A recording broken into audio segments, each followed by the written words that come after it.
பாஜகவின் உட்கட்சி பூசலால் தான் நெல்லையில் தோல்வி அடைந்ததாக பரபரப்பு ஆடியோ ஒன்று வெளியாகி இருக்கிறது. அந்த ஆடியோவை தற்போது கேட்கலாம். ஐயா வணக்கம். எனக்கு திருநெல்வேலி ஐயா. நல்லா இருக்கீங்களா ஐயா? நல்லா இருக்கேன் சொல்லுங்க. ஆமையா, உடையார் இந்து மக்கள் கட்சி மாநில துணைத் தலைவர், முன்னாள் இந்து முன்னணி மாவட்ட செயலாளர். தெரியுது சொல்லுங்க. உடையார் சொன்னாலும் தெரியும். நல்லா இருக்கேன். என்னாச்சு, 40 இடத்துலயுமே நம்ம ஜெயிக்காம போயிட்டோம் தமிழகத்துல. ஆமா, பெரிய வேதனையா இருக்குது போல் தெரியும் நமக்கு. ஆமா, என்ன சமாச்சாரம்? நம்ம ஆட்கள் யாரும் வேலையை செய்யல, உள்ளடி வேலை செஞ்சுட்டாங்களா? அந்த மேயருக்கு செஞ்சானுங்க எல்லாம் முன்னால நெல்லையில. இப்போ வந்து தெரியுது. சொல்லுங்க ஜி. வேலை ஒழுங்கா செய்யல அப்படிங்கறது உண்மை.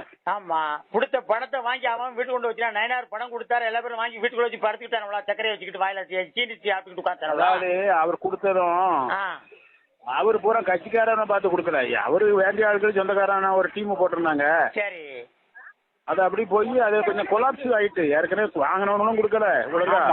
ஆமா, கொடுக்க போட்டிருந்த ஆட்களுக்கும் அண்டர்ஸ்டாண்டிங் இல்ல. ஏன்னா கட்சிக்கு வழிய உள்ள ஆட்கள் வந்து சொல்லும் போது நம்ம வருஷம் பூரா வேலை பார்த்துட்டு இருக்கோம். இன்னைக்கு நம்மகிட்ட அதிகாரம் பண்ணதுக்கு அவர் சொந்தக்காரன் வந்தக்காரன் வந்திருக்காரு. அதுலயே ஒரு பிரச்சனை வந்துச்சு. இந்த கேசவ நாயகம் இருக்காரு, மாநில பொறுப்புல இருக்கிறாரு. இவர் என்ன செஞ்சுட்டாரு?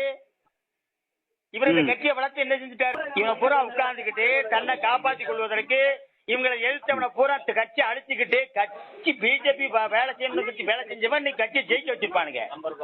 நீங்க ஏன் ஜெயிக்க வைக்கிறவனுங்க? எங்கேயாவது இவனால ஓட்ட வாங்க முடியுமா? எவனையா மறிச்சு அடிக்க தெம்பு திராணி இருக்கா? கலவரம் பண்ணாதான் பிஜேபி தமிழ்நாட்டில் கால் ஊன்ற முடியும். மோடி பதவியேற்புக்கு முன்பே பாஜக வழங்க முன்வந்த இணையமைச்சர் பதவி